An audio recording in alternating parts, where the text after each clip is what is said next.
बुलेटिनची सुरुवात एका महत्त्वाच्या बातमीने करूया। एनडीएच्या बैठकीत पंतप्रधान नरेंद्र मोदींचं अभिनंदन केलं जाणार आहे।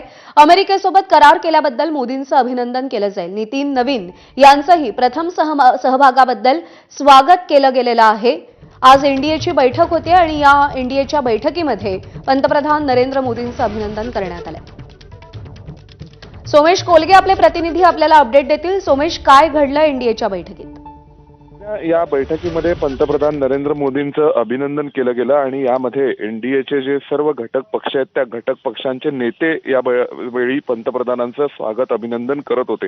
यात आपण लक्षात घेण्यासारखी बाब अशी आहे की प्रफुल्ल पटेल हे राष्ट्रवादी काँग्रेसकडून पंतप्रधान नरेंद्र मोदींचं स्वागत करण्यासाठी प्रमुख नेते म्हणून पुढे आलेले होते। त्यामुळे आता ज्या पद्धतीने राष्ट्रवादी काँग्रेसमध्येही भविष्यात नेतृत्व कोण करणार हा प्रश्न निर्माण होते। त्यावेळी दिल्लीमध्ये त्यांचे प्रमुख प्रतिनिधी म्हणून पंतप्रधानांकडे प्रफुल्ल पटेल जाताना दिसतात आणि त्याशिवाय राष्ट्रीय अध्यक्ष नितीन नवीन आहेत, केंद्रीय गृहमंत्री अमित शहा आहेत आणि या सर्वच नेत्यांनी, शिवसेनेचे नेते श्रीकांत शिंदे आहेत, त्याशिवाय टीडीपीचे तेलुगू देशम पक्षाचे नेते आहेत आणि हे सगळेच जण एकत्रितपणे आज पंतप्रधान नरेंद्र मोदींचं स्वागत करतायत आणि एनडीए म्हणून जे आता बैठकीला सुरुवात होणार आहे सर्व खासदारांच्या, त्या पार्श्वभूमीवर नरेंद्र मोदींचं स्वागत हे केलं जात आहे सध्या पार्लमेंटच्या सभागृहामध्ये।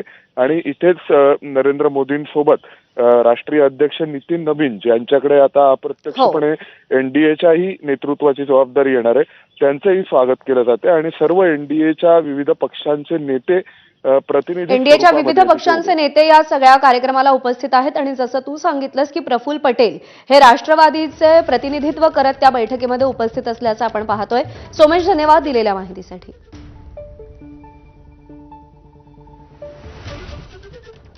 आणि अमेरिकेनं टॅरिफ घटवल्यावर आज शेअर बाजारात त्याचं जोरदार स्वागत झालेलं पाहायला मिळालं।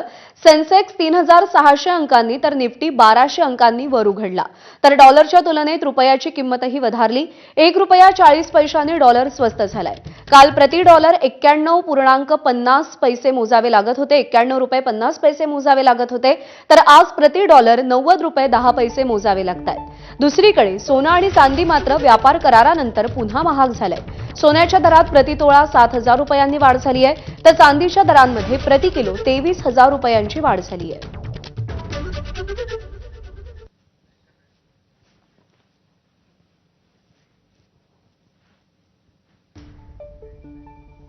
आणि काँग्रेसचे खासदार के सी वेणुगोपाल यांनी लोकसभेमध्ये स्थगन प्रस्ताव मांडलाय। भारत